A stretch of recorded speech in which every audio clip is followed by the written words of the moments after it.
this computer.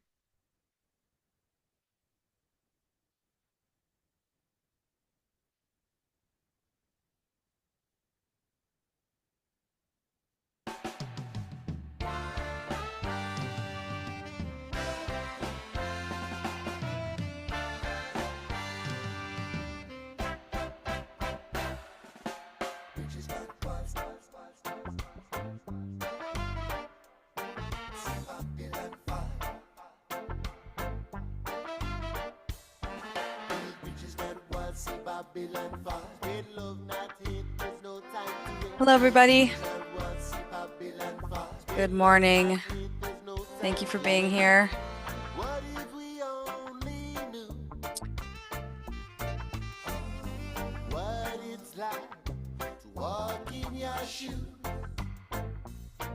This song is Azato's Bridge, Not Walls. I'll put it in the chat if anyone's interested.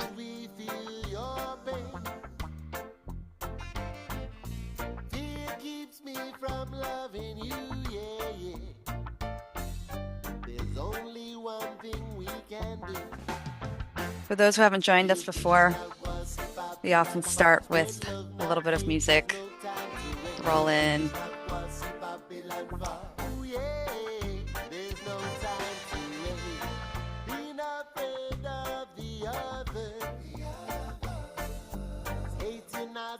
If you're able to change your Zoom name to your Zoom name or your, maybe pronouns, maybe your organization, it feels relevant to you.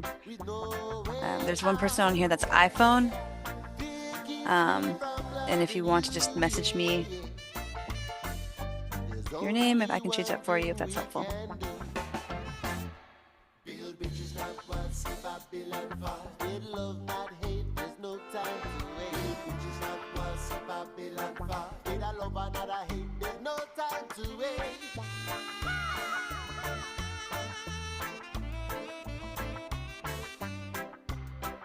Still have some people rolling in, so I think we'll get started in about 1 more minute.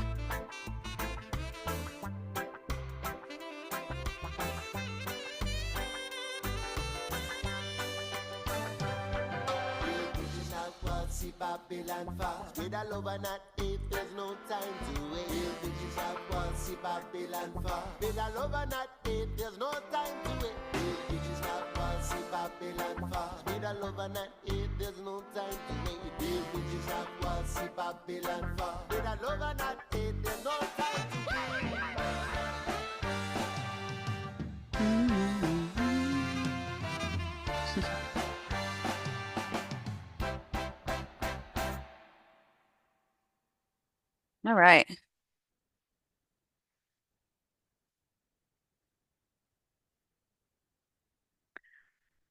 We will get started since we're projecting about 20 people to show up. So I think we are ready to go.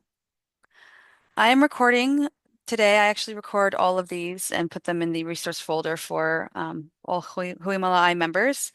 And I wanted to share the Olelo Au today that says Ike ike au nui, meke au iki, which roughly translates more literally to know the big currents and the little currents. And I read that this can mean being well versed on a subject, like knowing it fully. It can also mean bringing attention to parts of a system, both big and small, or that it is valuable to recognize the importance of all knowledge, be it small or large. And I thought it was appropriate to share this today because we are talking about using data to inform decision making, trying to slow down planning processes to understand full picture before making decisions. And in this case, to prioritize equity. In general, if anyone, has Olelo Au that they want to share at the top of these Hui Māla meetings, convenings going forward, or have their own experience in interpreting them and want to share, I'm always all ears. Not for now, then I'll go on to the next agenda. We'll start with introductions, then we'll have a presentation with Hunter Hevelin and his company Super Assistance to talk about a geospatial data analysis project that he did with me at the city. And then afterwards, we'll have a lot of time to talk about the city's plans for expanding community gardens, and we can do sort of a Q&A back and forth. And then I wanted to leave a good chunk of time at the end for updates from you all, maybe sharing challenges or questions and needs or offerings, whatever it may be. And then we'll close by um, what, 10:30? And then I'm also able to stay on for 30 minutes after for those who want to linger and chat and see what kind of spontaneous conversation emerges. Spillover conversation. Okay, since we are, how many people are we? 19, 18 with a note taker. Um, I think we have, it's not too many people, so I think we can go around and each person maybe 30 seconds changing or sharing. Oh, I didn't change this. This is from last time. Ignore the prompt on the slide. In fact, I'll just stop sharing. So change your Zoom name to your organization, your pronouns, your name, if that, whatever attributes you feel you want to share. And then in a circle, and we can popcorn it. Um, just name that out loud if you'd like, and maybe share also what brings you to the call today. Because I know we have some folks in here who I invited because they're interested in this particular project who might not be regular members of Hui Māla. So it'd be interesting to hear. So I'll start. My name is Anna Mines. I'm the Community Gardens Project Manager with the City and County of Honolulu. I've been involved in Hui Māla for a couple of years, co-facilitating it alongside a group of awesome individuals. And I'll pop it over to Dan Donnell. Aloha, everyone. I'm Dan Donnell with Trees for Honolulu's Future. I've only participated like on the front end but this agenda and I've been following things really excited me. So happy to be here and we'll hang back and listen. And I will hand it over to the next person on my screen, which is Kate with DPR. Hi, my name is Kate Eichstead, and I work for the Department of Park and Recreation as the Community Garden Coordinator. And I will popcorn it to Will Sands. Aloha, everyone. My name is Will Sands. I am the farm manager with Grow Some Good on Maui. It's my first time here. Excited to build partnerships. We are currently developing a 3.5 acre community farm slash garden space in central Maui. And it's off to S. Pope.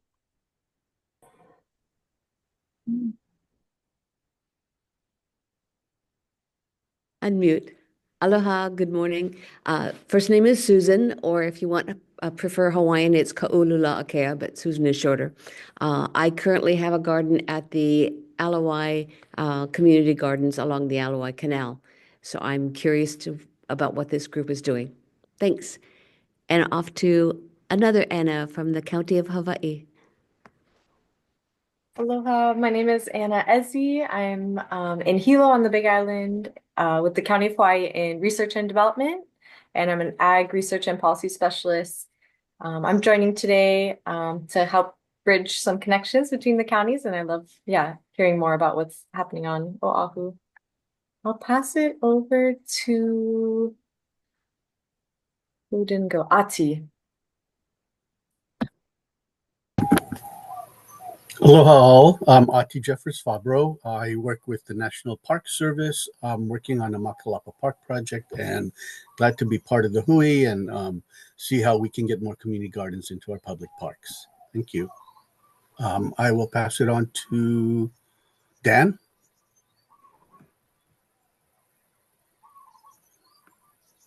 I already went. I'll toss it on to Kima. Aloha, good morning, everyone. My name is Kima. I'm working as the community garden coordinator in downtown Lihue on the island of Kauai, where the primary location for my project is at a kapuna housing facility for low-income kapuna, as well as within the urban neighborhood of downtown Lihue. And I will pass it to Debbie.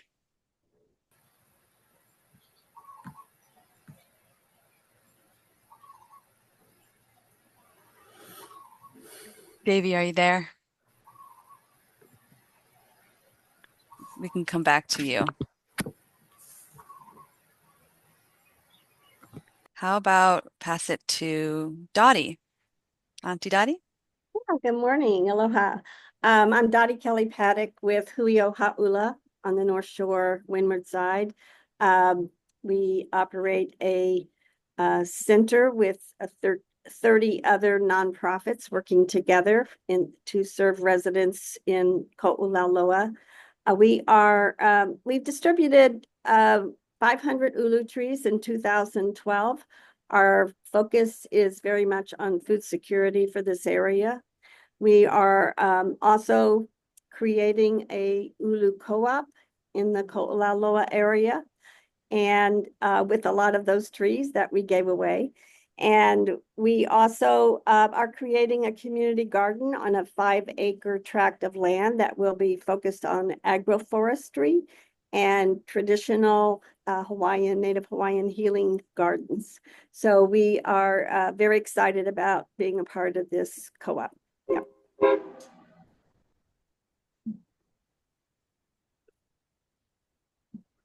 I'll pass it on to, Dustin. Did he speak yet? Aloha mai kākou. My name is Dustin Paulos. I am a graduate research assistant, the Maui Biocultural Graduate Research Assistant at the University of Hawaii at Manoa for the Natural Resources and Environmental Management Program. I am almost done with my master's program and help several communities on Maui, including Ka'ehu, which is a 64-acre project on the northwest shore of Maui, Kaya Ulu Initiatives, which is on the west side of Maui, 564 acres. And we hope to work with other departments at UH to expand these Kipuka, Ahu, and Pu'uhonua Hi, frameworks Annette. that This is Ati Jeffers Fabro.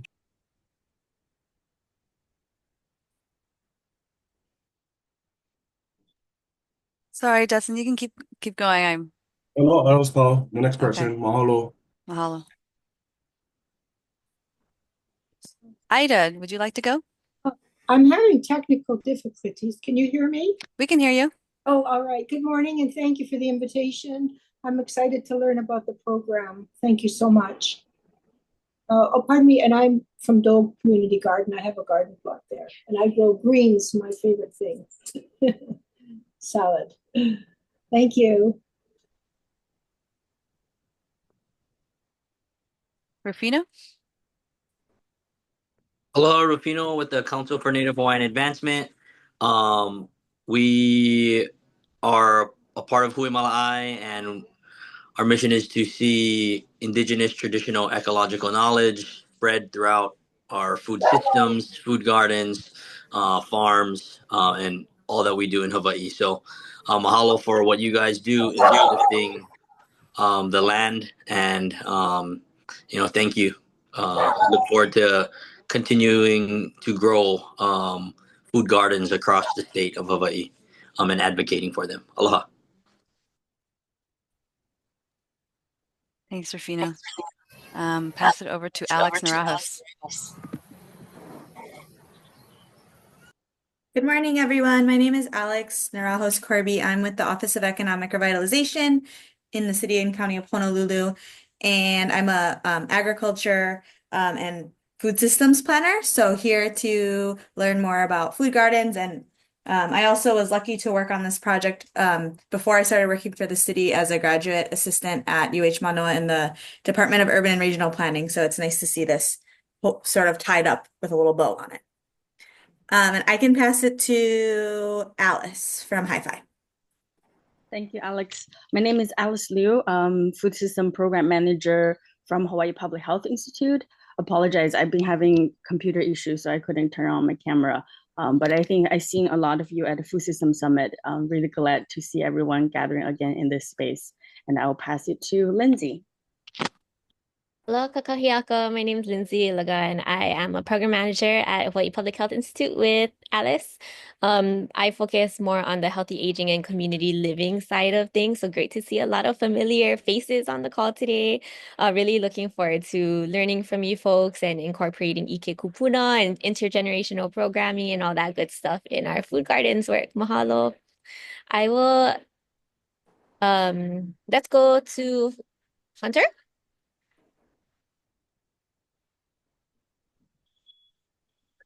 Aloha, morning, everyone. My name is Hunter Hovland. I'm a food and agriculture planner with my firm Supersistence and have been part of many garden projects over the years, from farm to school to public gardens in a variety of different spots, mostly on Oahu, and be happy to share about some of this research effort. So, and I'll toss it to Jason. Good morning, everybody. I'm Jason Sean. I'm with the city's Office of Climate Change, Sustainability, and Resiliency. I'm also a food systems planner, and I'm excited that we will finish. Well, we are trying to finish our Oahu Food Systems Plan, our first ever Oahu Food Systems Plan for the city and county this year.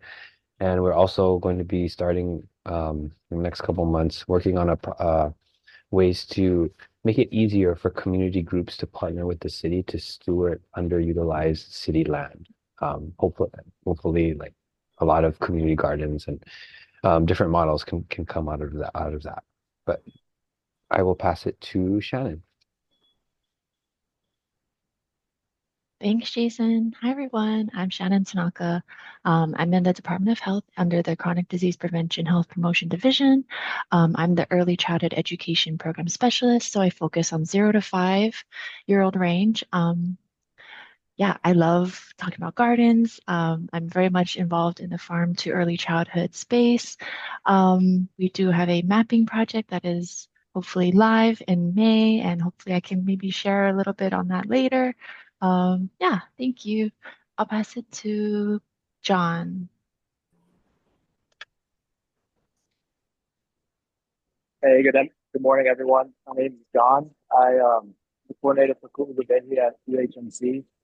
We have a garden, biocultural garden, dedicated to native plants and native species, and sending them out to the community. And then we also have an aquaponics farm, and then a farm in the back where we give out the food to the community. Thanks, John. It was a little rough to hear you. So if at another point you want to share, troubleshoot the sound a little bit. Here are the folks remaining. Paul, would you like to go next? Sure. Good morning, everyone. Hi, Anna.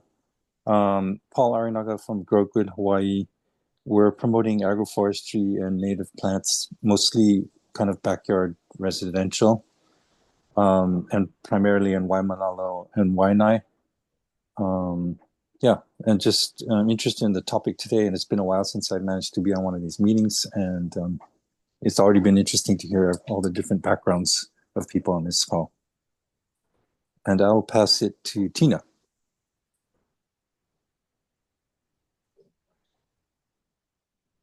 Thanks, Paul. So my name is Tina Lau, and I work with the Oahu Master Gardener Program, which is part of the University of Hawaii. And my office is here at Urban Garden Center. We train volunteers to help us to expand our spread across the island and teaching the community how to garden. And Anna, would you help me pick the next person? Leah. Aloha mai kākou, Leah Ko'inoa o Waipio mai au. Aloha, my name is Leah. Nice to see you all. I am the lead advocate for Food Plus Policy, which is through the Purple Mai'a Foundation. We're an internship program for farmers, ranchers, healthcare workers, as well as anybody else who's interested in the food system. We provide guidance and resources and an internship to help them track food system related bills throughout the legislative session. It's so nice meeting you all. Excited for today's talk. Thanks, Anna. Thank you, Leah. And then just Devi, I think. Devi, are you there?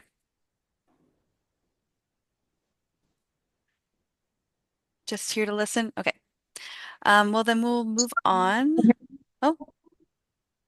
Oh, there I am. I'm sorry, I'm at the garden and I am on my phone, so Zoom doesn't really work that well where all the buttons are. But I'm Devi Sunahara. I represent the Sergeant Smith Community Gardens in Wahiawa. We're a 15-acre garden with a waiting list. So I was very interested in the process of siting new gardens, since we do have gardeners, coming out from as far as Ewa Beach. So it's a pleasure to get to see everybody's backgrounds and interest in getting everybody to grow more food. Thanks for having me. Thanks for being here. All right, Sorry, sharing I can't see screen. everybody, so I don't know who's next. You pick. That's it. You're the last one. Oh, wonderful. Thank you. Here we go. Okay. So the title of this project is Growing Together, Mapping Equity and Opportunity. And this was a data-driven analysis for expanding access to community gardens, increasing citing new locations for community gardens on Oahu with our program here at the city and county. And I just want to mention, yes, this Hui is meant to be statewide. We have folks here online who are from across the islands. And so I apologize for a little bit of the Oahu centrism, but I do hope that maybe some of the processes that Hunter and I underwent would be relevant for, others, although there is kind of an urban focus. So for those who don't know, at the City and County of Honolulu, we have 11 community gardens. Most of them are centered on the urban core, but there is Wahiawa or Sergeant Smith, that Davey was just referencing, and then also Kaneohe Community Garden. And historically, as far as we know, because the last one was founded in the 90s, and we don't have really good records of how they all were started, but we can surmise that they were mostly in sort of informal planning. Maybe there was interest and resource, there happened to be a plot or happened to be land available, happened to have, I don't know, maybe even a city employee at the time who advocated for it. We don't really know, but we can say that it wasn't systematic. But we can also tell that there's a lot in the urban core because that's where you find a lot of people who don't have access to yards, especially up until the turn of the century. So a little bit of background about this project. My position was funded by a federal grant, the ARPA, American Rescue Plan Act, and the intention was to revitalize community garden and other volunteer park activities because we haven't had a chance to really overhaul the program or address the fact that we have long wait lists. We have long wait lists because there's a lot of people and there are also long wait times. I think right now we estimate 300 or so people on the wait list. Is that right, Kate? And so the intention was to address that demand, look at how we can create more supply with our limited capacity. And in doing so, because we have to be so specific, so not specific, we can only add 1 or 2 new community gardens in the near term. We want to be very intentional about where we put them. And so the project goal was to identify potentially viable locations. Of course, we'll need to work with whatever comes out of this project with Hunter is really just a first step. We'll have to look at the locations more realistically on the ground with our park staff. Because we've identified maybe a suitable site for at this stage, it doesn't mean that maybe there are other user groups there that we're just not aware of. So just a caveat that. And then we also hope to make soon these 2 outcomes from this project, which Hunter will present on shortly, the story map and the dashboard available to the public. They're not available yet, but they will be soon after we get a better sense of internally with Department of Parks and Recreation that we all have an understanding of this tool. But we really do want to make it public because for one, we want to demonstrate kind of our intention and be transparent in our processes and our thinking and why we're choosing certain sites because like I said, we have to be kind of minimalist at this point, and so we want to be able to demonstrate why we're choosing one place over another. And then I also want to make it public because who knows what kind of, spaces, park areas that I'm not on the ground looking at every day, but maybe a community member is, and they see an opportunity. And if they understand our processes and our thinking, then maybe more creative outcomes can emerge. I'm not all knowing, so would love support. And then I also wanted to, let's see, there was one thing I was missing here. We did conduct a survey with to all of our community gardeners in partnership with UH, and the outcome of that survey also guided this research and this geospatial analysis. And next convening in March, the UH research team will present on the results of that. Okay, so there's the community garden survey. We're conducting a geospatial analysis, hoping to site locations this spring and summer. Besides the fact that we have to actually go on the ground and see if that site is really suitable for community garden, we also need to make sure that the community in the adjacent area wants a community garden. I think oftentimes we can feel confident that it's a desirable amenity to a neighborhood, but we can't assume because it does increase property values. It could lead to gentrification. It does bring in more traffic, right? So there could be, we should be really making sure that the community wants it. And also, our community gardens are really run by volunteers. We have a couple here on the call, and they know like if there isn't an engaged group of participants who are gardeners at that garden who are interested in volunteering in the various roles, president, vice president, secretary, plot officer, things like that, then it might not sustain. And so we want to make sure that there's also enough people in the community that would actually participate and be involved in the running of the garden. And then I just wanted to situate this in the context of another project, which is exploring partnerships. Jason actually mentioned this in his introduction, and we're working together on how we can better work with community-based organizations to steward public lands for food growing or other kinds of growing, planting, restoration, but also food growing. We don't really have good pathways right now at the city for people to do that. It's a lot of one-offs, and it doesn't always work very well. So we want to be able to do that for other models. Now, the work that we're doing and presenting on today is very specific to the community garden model that we have already. It is allotment style. It's like usually 10 by 10 plots, except for the case of Wahiawa, they're 20 by 40, but they're still plots that one or two people have a permit to garden. And it's usually in a park, not all the time, but we want to replicate that model. We want to replicate the allotment style in a park because we know that we can do that well. We know that there's a demand for that. And that's going to be the least cost at this point. So situating it within the context of other ideas of partnerships, we might want to look at in other ways, food forests or communal farm or something like that. But right now we're really talking about replicating this allotment style that we have. Next steps is to figure out a couple of locations to do the community engagement, create the plan.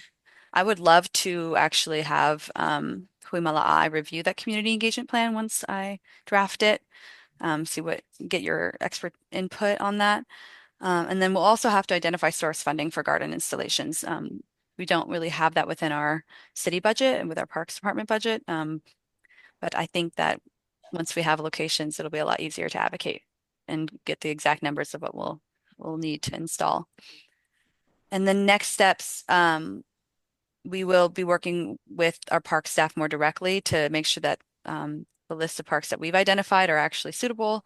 Because like I said, they might be other user groups, there's summer fun, there's senior activities. Maybe there are even park areas that really, really need the activation, so we might prioritize those. And yeah, I will leave it to Hunter now.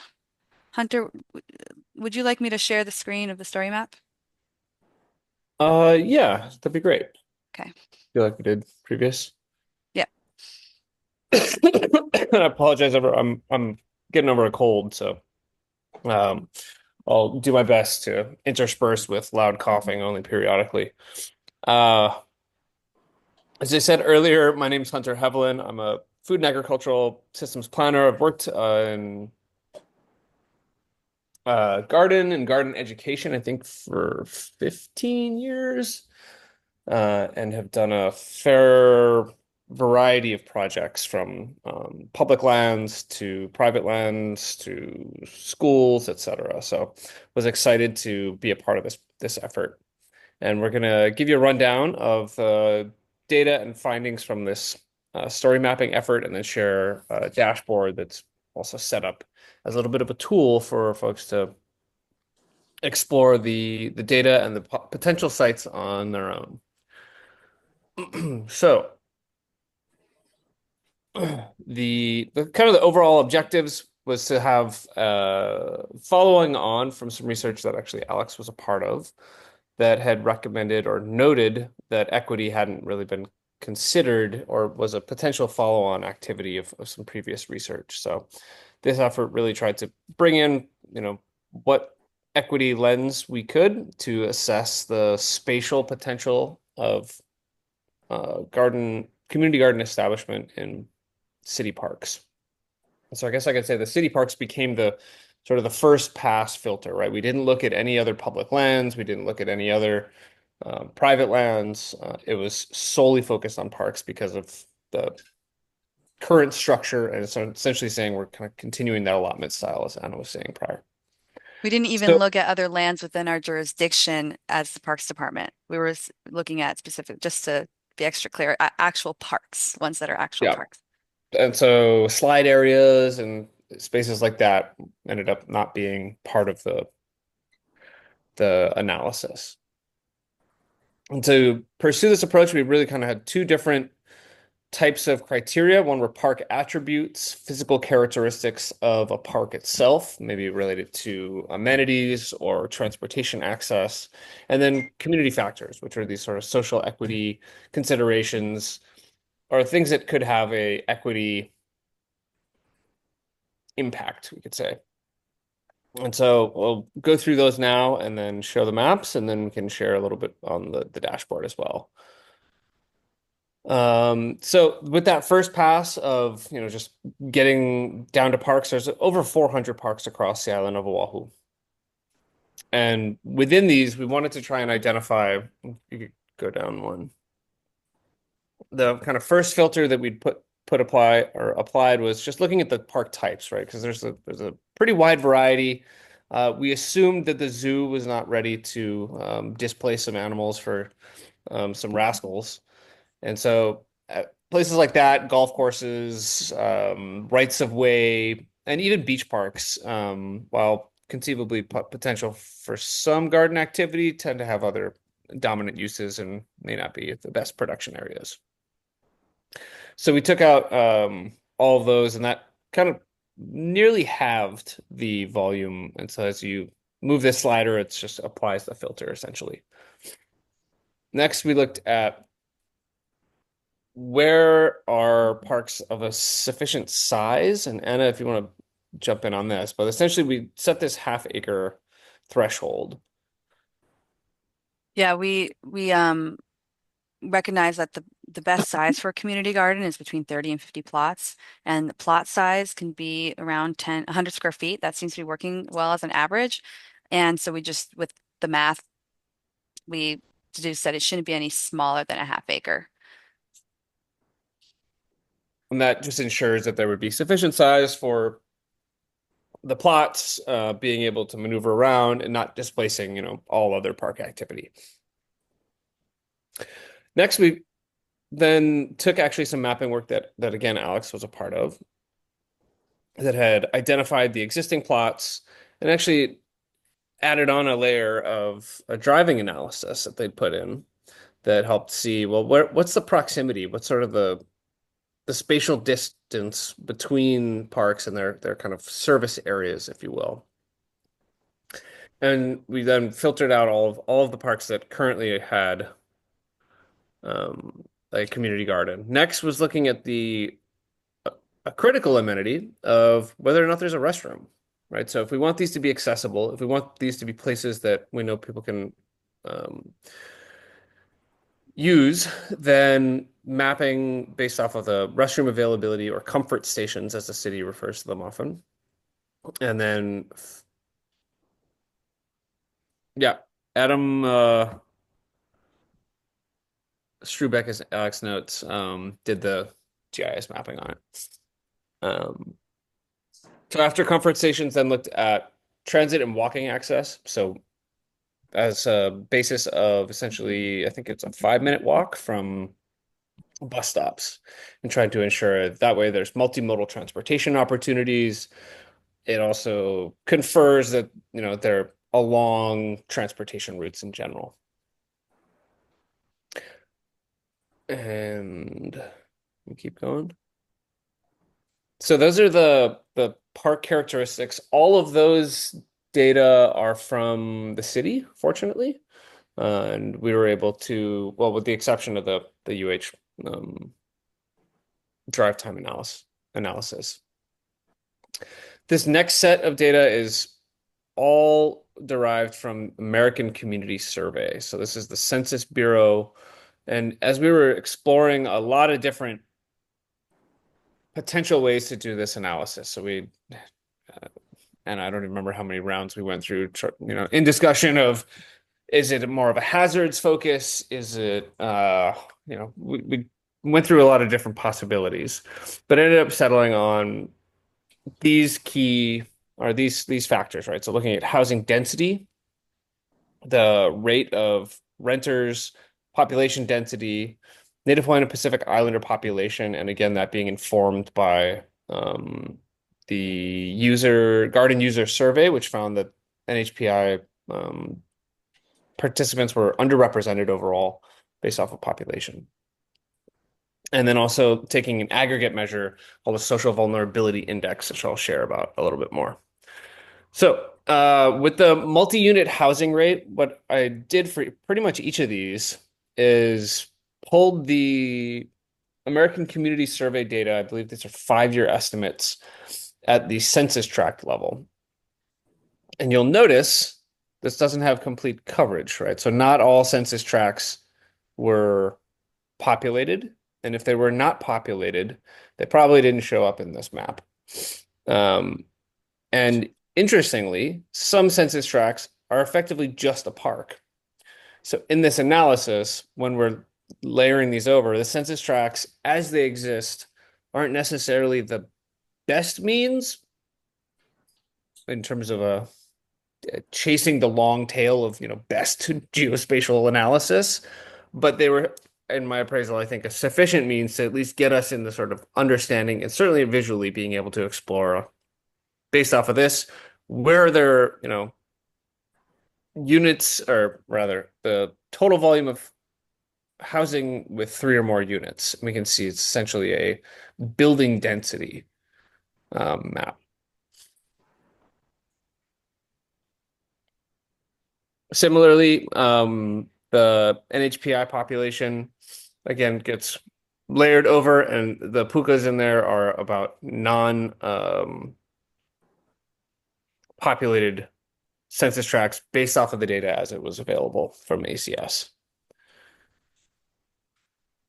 And next one, the renters rate. So this is the overall, this is renters in all, what was it, occupied housing units as opposed to just all housing units. So if there is a place and it is lived in, what percentage of those livers are renting? And we thought of this as sort of a proxy for maybe not having much yard space, or at least not necessarily having longer term tenure. And it did seem like there were a number of gardeners and maybe some on this call who have enjoyed their plots for quite some time. And similar to the housing density, felt like the lack of one zone allotment, essentially. As a Could renter be myself, just because you have the yard doesn't mean that the landlord's going to let you garden it and grow indeed. anything you want. Yeah. And then the population density, again, just trying to think about what are the areas that we know that have high populations that could, or a population density that could benefit from this type of amenity. And then I think finally, the social vulnerability index, and there's a lot of different SVIs that have been produced. Actually, the city and county had made one related to a variety of, I believe it was more kind of climate-focused hazards. In this instance, we drew from the CDC, Center for Disease, well, it's actually their ATSDR, which I have neglected to put that acronym in there and also neglected to remember it. So I'll fix that, Member Powell. But essentially, the CDC took, again, ACS data. I think it was about 16 different data layers aggregated across socioeconomic status, household characteristics, racial, ethnic, minority status, etc. And those factors all got accumulated together into an overall kind of rating of social vulnerability And this is designed more for disaster response. Unfortunately, in the I don't even know how to put this. Ongoing changes at the federal government, um, they pulled down all of the CDC data.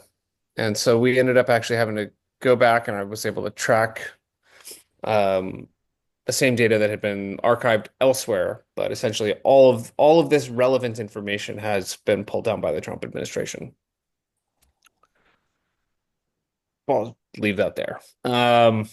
So I think, fortunately for the most part, do have the data sources back up. But um, last, can you open up the dashboard? I guess we could just go through the rest of it first.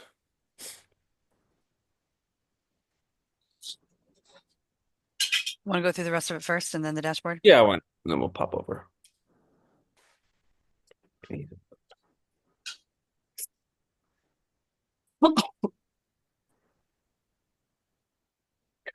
So all of this, to make it a little bit easier to move through, was compiled into a dashboard, which I'll show you in a sec. But essentially, the recommendations, we view this as sort of a reducing the field of for the number of places that will be investigated next, right? So it's not saying we recommend these parks. To some degree, I've kind of framed it as that the recommendations are that these be the criteria for, looking at or filtering out which parks you will look at. So again, this I think is pretty dry sort of data, but if you want to keep going down, this sort of just explains what I did above. And then we've got some kind of related maps and analyses. Again, what Alex and Adam had put together up top there. Another study I'd done for Hawaii Public Health Institute looking at affordable and public housing gardens. This is, I could say, a survey statewide of the presence or absence as of a year or so ago. Some of the other community garden study, and I think that's the survey as well. Is that right, Anna? I actually need to get that to you, put on there. It's ready to Okay. go. I'll do Great. that after the call.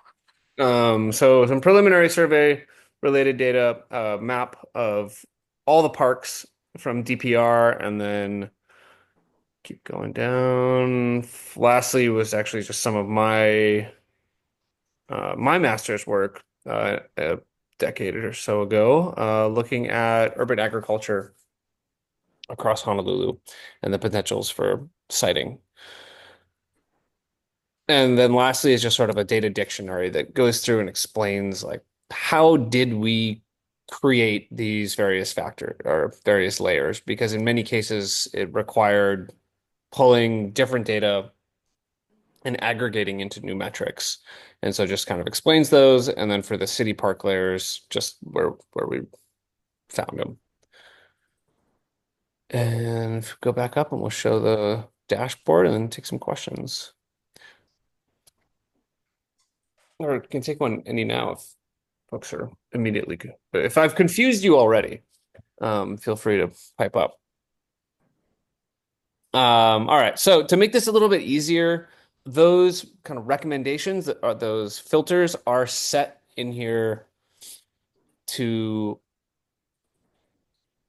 by default, right? So what this does, it has all of the parks data in there, and you can toggle with the types, whether there's existing gardens or not, whether there are restrooms, whether it's near a bus stop, the size, all of these other percentages and so forth. And kind of maybe you could move a slider, and then you can see how the park counts and so forth will change. And this is really just to help try and kind of pre-filter. Where do we want to go investigate sites to see about their viability? We got a couple questions in the chat. Copy of the slides. I think Anna will be in charge of that. In terms of the proposed release date, in the internal presentation we did last week, there was astute concern I think that this could be read, at least in particular by park staff, as this is where gardens are going, as opposed to here's where we might want to look. And so we're kind of exploring what the proper internal communication is to ensure that there's a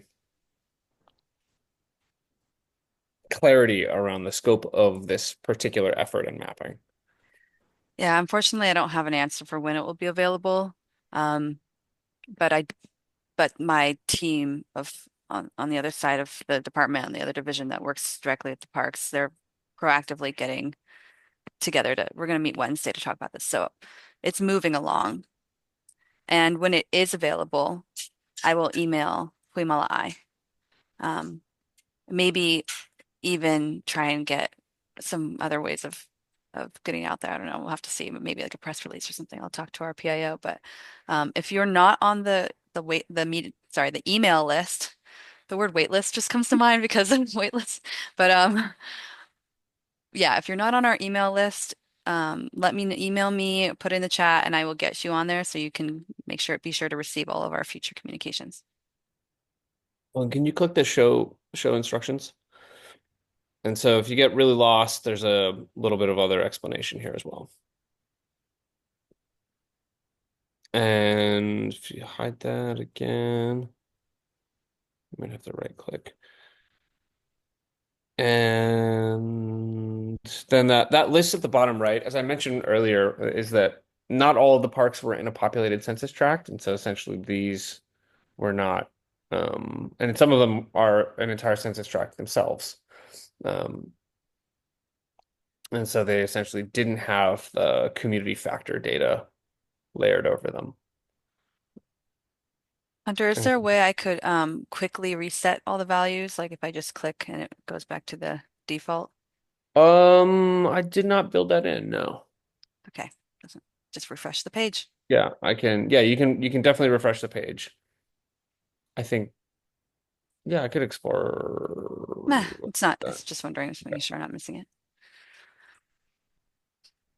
Cool. And then just to answer Auntie Dottie's question, I'm recording the Zoom, so you can get access to what we're talking about here through the recording. And then the slideshow that I did, the actual Google Slides, I'll be putting in the resource folder, which I do link in my follow-up email to every convening. And then Dustin, can you elaborate on your question, having sections in botanical gardens? Oh, you mean like having Yeah, community gardens in botanical gardens? you guys work with Talia? Yeah, is that her last name? I work with Talia, who's Yes. a horticulturalist Oh, here or a botanist. yes. Yeah. So I was wondering, yeah, maybe you guys should do community gardens in the botanical gardens because of staffing and just trying to collectively do some, yeah, work with them because I think there's only three of them that take care, all of Coco and but Foster's, and I think there's one more, Mm. but just some suggestions. Yeah, we actually have Foster is in a botanical garden. Our Foster community garden is and we actually opted to remove botanical garden as an option because we access is a problem. So even with Foster, it's not ideal because they can only access their community garden plot when the botanical garden is open, which means they have to come after 9 and leave by 4. But it's not out of the question. Like this is why we wanted to make the dashboard because we want people to be exploring other things. Like maybe someday a golf course could be an option. I don't know. It's just not what we're going to be duplicating at this point in time. We want to do something that we know is going to work well. We know that if it has a bathroom, if it has a bus line, if it's in a park that's flat, if there's water, we're not gonna face as many because we know those places exist, so we might as well prioritize them as well as considering the community in the surrounding area in terms of equity and renter use and all the other factors that Hunter presented on. And then Alex, you have a question about community desire. Yeah, sorry, Anna, I put it in the chat just to you, but Oh, it's sorry. okay if I ask this question. Is that okay? Yes, please. Anna and I have talked about this aside from these meetings, so just wanted to give that context. But I'm wondering, and this might be something Auntie Dottie is wondering too, like how uh, community desire that's already been expressed has been considered in this analysis. So, for example, there was all those Civil Beat articles in 2023, 2022, 2023 about how the Waianae community really wants and could use a community garden. And then I know there's other community groups and, actually a council member recently reached out to my office wondering why there's not a community garden in her district. So just curious how those like pre-desires have contributed to the analysis or if it hasn't. The fact that there was community pressure for community gardens, I mean, that's been around for decades. And so that actually was what created my position. We're sick of saying no.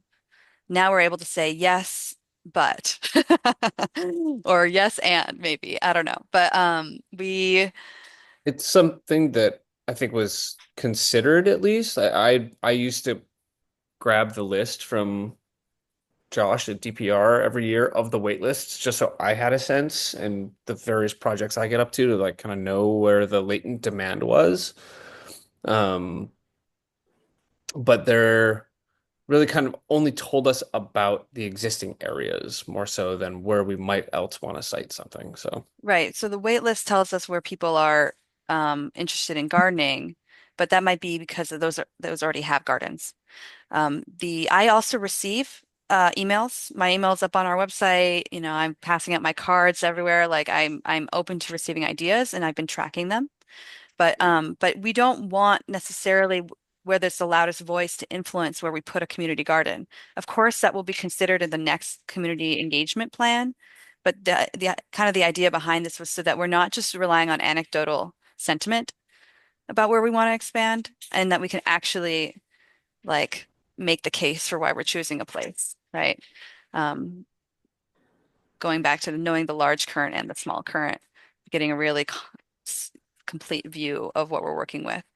Um, and yeah, I think what also really encouraged this project was so that we weren't just making decisions based off of where, because I think that's how most gardens had emerged in the past. There was oftentimes where there's resource is where you also get voice and pressure to add a community garden. And that doesn't necessarily mean a bad thing, right? We do, again, need to have that community piece. We do need to have people involved in the establishment and the running of the gardens, and we do need to have buy-in. But it's the both. Does that answer your question? Yes, thank you. Auntie Dottie? Hand Yes, raised? yes. This is a subject near and dear to our hearts in Hau'ula. We really worked very hard over 10 years ago with Parks and Rec to get them to allow us to work with them on a community garden there. The Hau'ula community, whoops.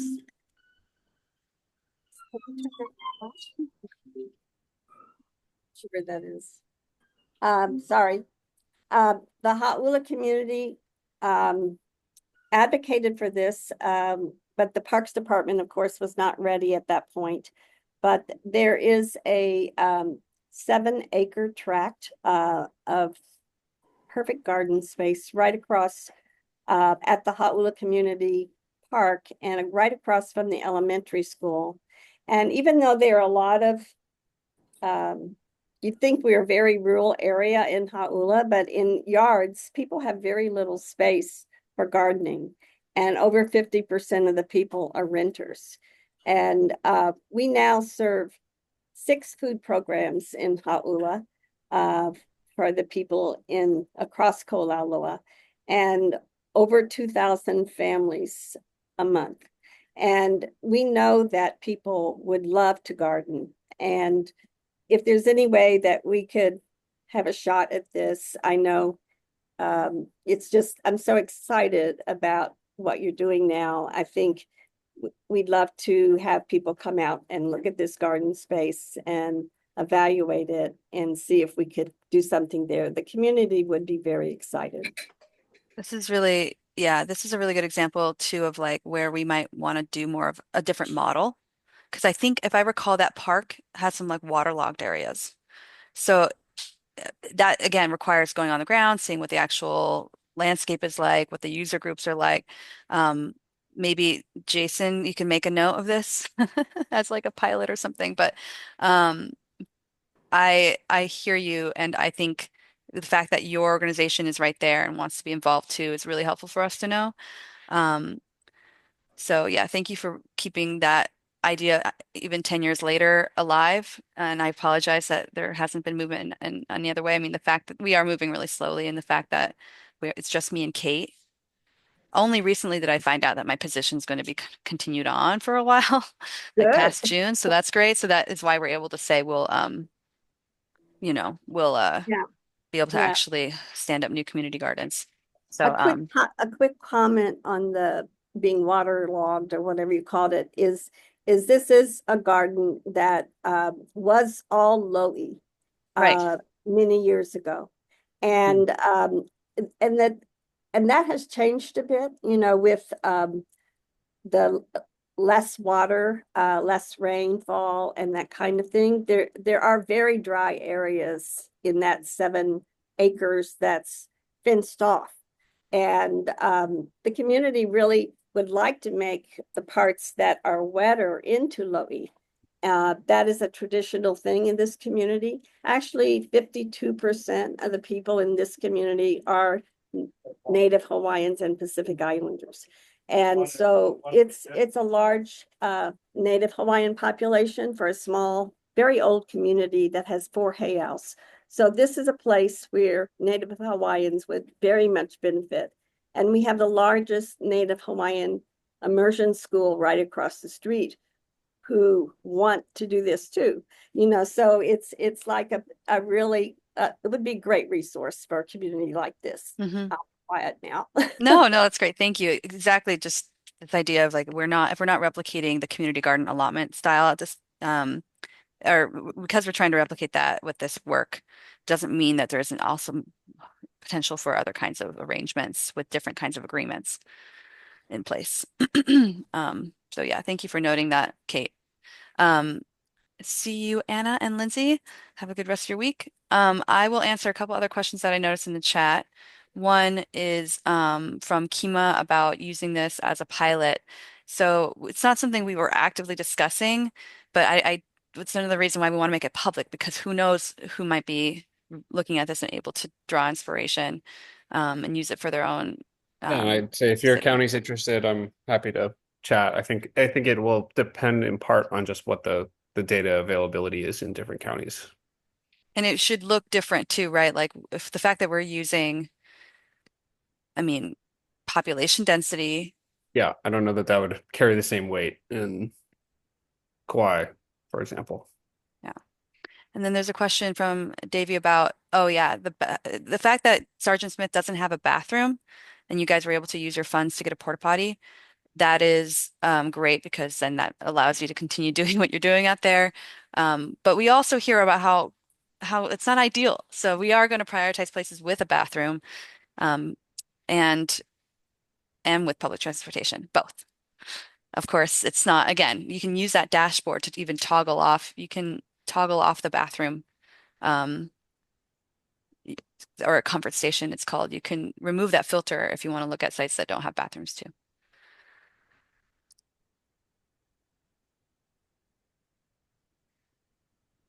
Any other questions?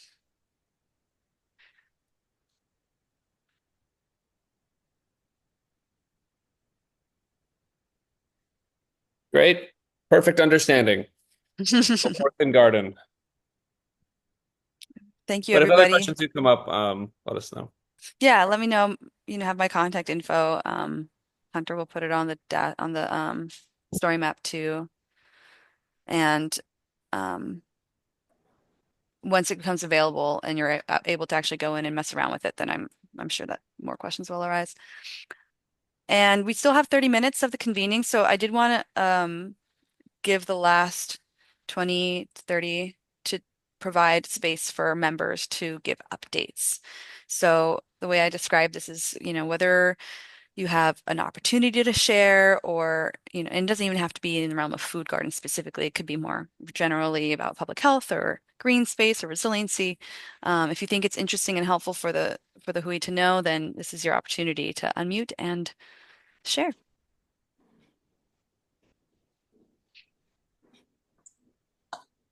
I got a quick question, Anna, if that's okay. Absolutely. Hi, it's Amanda. I hope you guys are doing well. Thank you so much for this. Super excited to see the future.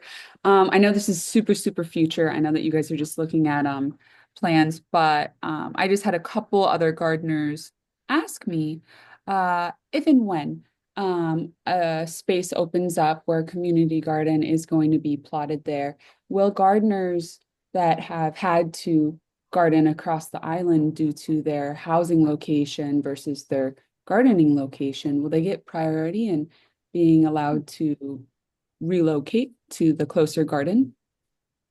That's a really good question. I'll have to talk to our lawyer about that. I don't know. Kate and I will talk about it too, because I can see why that would be valuable. Um, and also I can hear our lawyer's voice saying like, well, it has to be first come, first served. So I guess we would just encourage current gardeners to be paying attention so that as soon as it becomes available, they submit their interest. Um, but good question. I'm writing that down. We'll figure that out. I think generally speaking, within the Parks Department, you don't get priority over anything because you have a permit. And so, yeah, I wonder how we would do that in a fair way. Thanks, Amanda. Yeah, glad you don't have to make that decision either.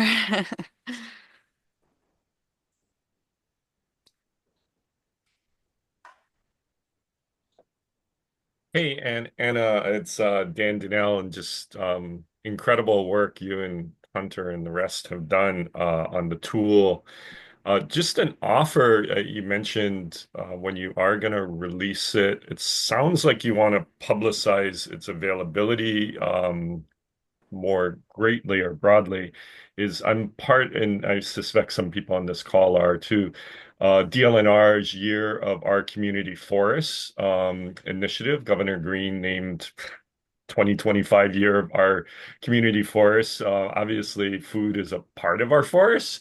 And so be happy to kind of take it to that Hui that's doing planning and so forth. And it just is a way of potential amplification of the message. Not so much with that group, which will be all in and supportive, but a broader community. And it is a statewide effort. And so impressed that you're, not just like this is an Oahu only thing, but how do we share statewide? So anyway, just an offer if that is helpful, and if it's not helpful, that's fine too. That's a great idea. No, I think that is helpful. I think there are these, annual like days that are like day of the community garden even. Like I want to pay attention to those because they could be outlets to promote. And I also think that because this tool is anyone can toggle off and on the filters and move around the percentages as they want, it could be used for even for forests, food forests, if that's, I mean, it's not how we're going to use it right now in my program, but it doesn't mean that it couldn't also help you identify if, I don't know, I even talked to the community forestry team here in our division about how if they're trying to engage certain communities that are underrepresented, or they want to work with people who don't have access to yard space, they might also use this tool. Yeah, and should add Kaulunani out of DLNR does have a very similar tool called Tree Canopy Viewer or something. I can put the link in, but there are tools out there, and I guess it's it's like a hammer, right? It depends how you use the tool to use it properly. So anyway, I think is the Ku'ulunani one still just for the primary urban center for Honolulu? No, it's statewide. Statewide now, okay. Yeah, I'll drop it in the chat. It's it's just one more tool. It's not to say that one's better or this one's better. It's just different. And ours just happens to highlight parks, which could be interesting for certain tree plantings and what we're able to care for. There's also kind of, I mean, I'll put the word crazy. I shouldn't load it. There is a national tool that actually, for one of the rare times, includes Hawaii. That is kind of interesting, as well. Not as robust in the data sets, but yeah, everyone seems to have a different tool, I guess. Anyway, I'll drop in what I can in the chat. Thank you.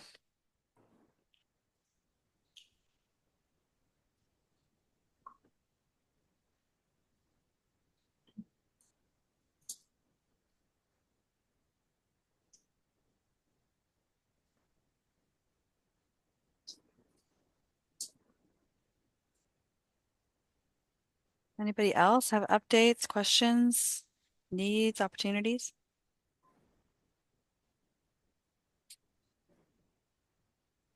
I know there's probably fewer opportunities and a lot more needs right now.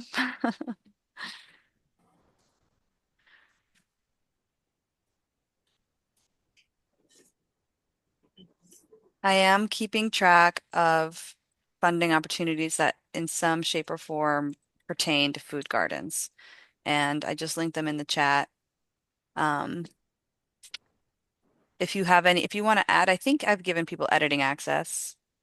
If you want to add to it, you can. If you want to send me something to add to it, great. I think it's nice to keep track, even if it's expired, so that we can look back in a year and see if it's reopening.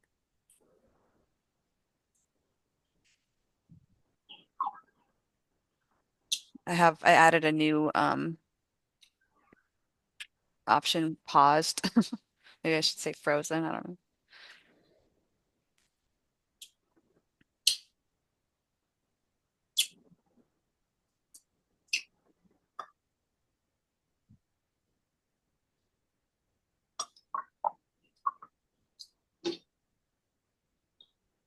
No other updates? Okay. I'm going to share my screen again.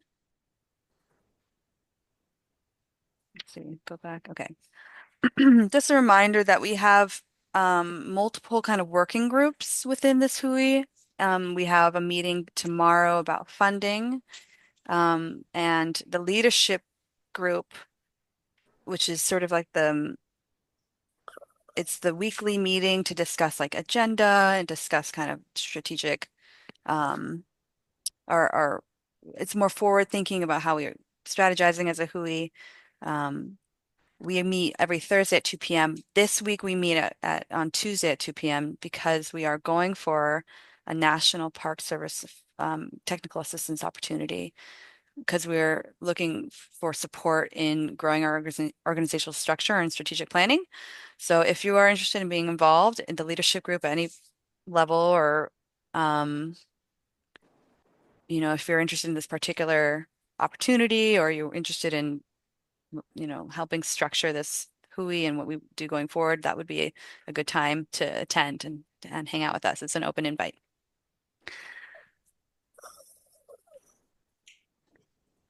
I guess if there's nothing else, I really, this doesn't happen very often where we end this early. Usually we get up right to the end. But if there's nothing else, I can close today. And for anyone who is here who has not filled out the membership form, and you want to get on the email list so that you can get all future updates, all future communications from me about the Hui, then please fill out this membership form. I can put it in the chat, I think. Well, I'll put it in the chat at the end. This slide also has a link to the Hui Māla website, which I actually apologize, it is down right now. It's not accessible. We have our resource folder and then the working group spreadsheet. So in that last slide, here are a lot of the working groups that have emerged so far. If you want to activate one of them, if you're interested in talking about something specifically, and then the people who have similar interests have put their emails in there. Next Hey, convening. Anna, can you go Yes. back to that other slide where you have the working groups? Yeah, thanks. Mm-hmm.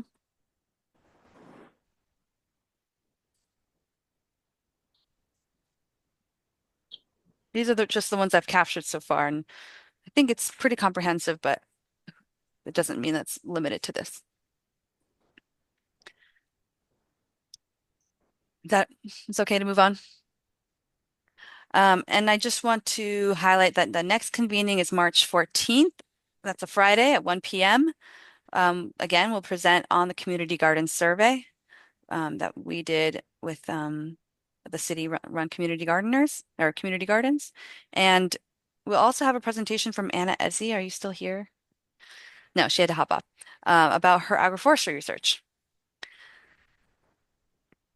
And then the funding working group is meeting tomorrow, 1 to 2 p.m. So if you're interested in attending, let me know. I'll get you the Zoom link.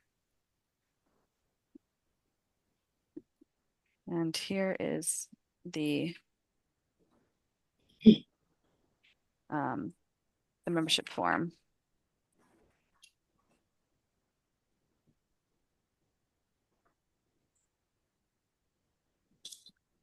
Thanks for sharing those resources in the chat, Dan.